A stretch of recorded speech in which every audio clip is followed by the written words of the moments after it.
प्रेम और क्षमा। कई बार ऐसी परिस्थितियां बनती हैं कि व्यक्ति सोचता है चाहे सबको माफ करूं, परंतु फलाने व्यक्ति को माफ नहीं कर सकता। उसने मेरा कितना बुरा किया। कोई किसी हत्यारे को कैसे माफ कर सकता है? किसी आतंकवादी को कैसे माफ कर सकता है? मैं तो कभी नहीं करूंगा। ऐसे केसों में क्षमा आसान नहीं, पर असंभव भी नहीं। नफरत का भाव सूचित करता है कि जो भी बुरा हुआ है उनके प्रति अपना दृष्टिकोण बदलो। हो गया सो हो गया, अब क्या अच्छा कर सकते हैं वह करो। गढ़े मुर्दे उखेड़ने से दुखी बढ़ेगा। मैं इसे 7 जन्मों तक नहीं भूलूंगा। अगर आप ऐसे विचार रखते हैं तो आप भटके रहेंगे। यहाँ समझो यह मेरा आखिरी बंधन है, इसे जल्दी से जीतना है। ऐसे लोगों के साथ रहते हुए अपना ध्यान सदा परमात्मा या किसी कार्य पर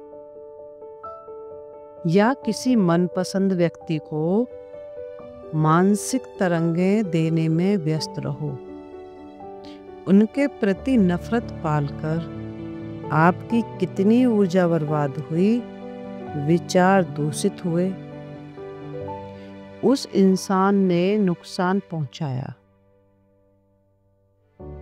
उससे बड़ा नुकसान तो आप खुद सोच सोच कर रहे हैं।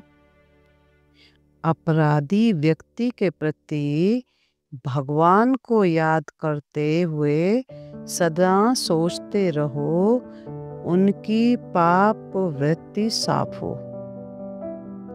उनको शांति मिले।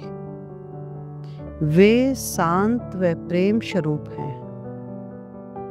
यकीन रखो, आपकी शुभ भावनाएं उनकी सोच बदल देंगी। जैसे भगवान बुद्ध ने उंगली माल डाकू को बदल दिया, जीसस ने सूली चढ़ाने वालों को भी माफ कर दिया। नफरत नफरत को बढ़ाती है, प्रेम प्रेम को बढ़ाता है। यदि सभी ये सदस्य समझ जाएं तो विश्व में चमत्कार हो जाएगा। चारों तरफ प्रेम का साम्राज्य हो जाएगा। कई पूछते हैं बच्चों पर हाथ उठाएं या नहीं।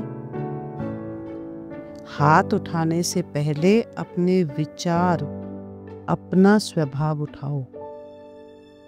स्वभाव अच्छा है तो बड़े से बड़ी गलती भी माफ। स्वभाव खराब है तो छोटी से छोटी गलती भी पहाड़ बन जाती है, तथा औरों की गलती का गुस्सा भी बच्चों पर उतारते हैं। सही या गलत आपके स्वभाव में है। हर मनुष्य में कोई न कोई डर होता है, जिसका कारण वे खुद भी नहीं जानते।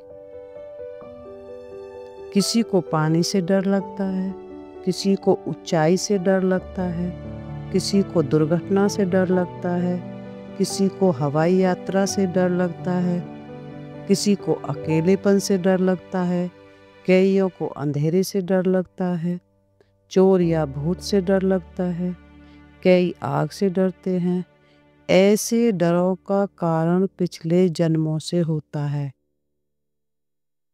जिन चीजों से डर लगता है, इनसे संबंधित चीजों के द्वारा कोई न कोई दुर्घटना हुई थी, जिस कारण आज अनजाने में उनसे डर लगता है।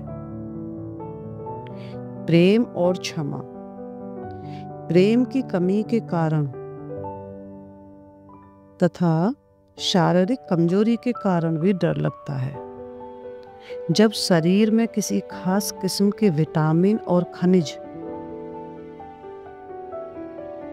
कम हो जाते हैं तो खास कमजोरी हो जाती है,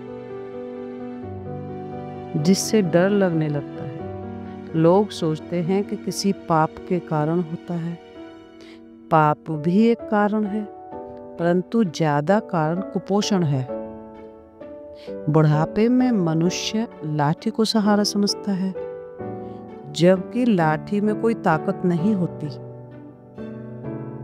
इसीलिए वह महसूस होने पर नीच कर्म समझ माफिया न मांगते रहो, परंतु शरीर को उम्र के अनुसार स्थूल खुराक और प्यार दो। आत्मा में शक्ति बढ़ती है शांति और प्रेम से।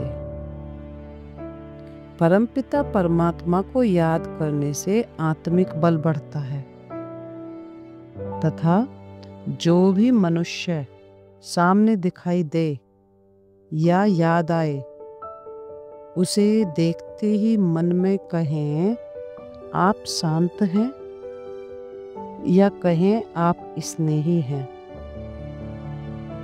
इससे हमारे अंदर शांति और प्रेम के भाव बढ़ेंगे और परमात्मा से भी जुड़ते जाएंगे। धीरे धीरे आत्मा शक्तिशाली बन जाएगी और भय खत्म हो जाएगा।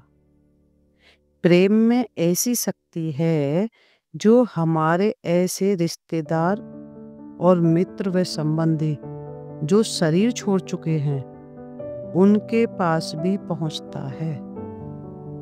असल में वे सभी इस संसार में जन्म ले चुके हैं और एक अलग आवृत्ति पर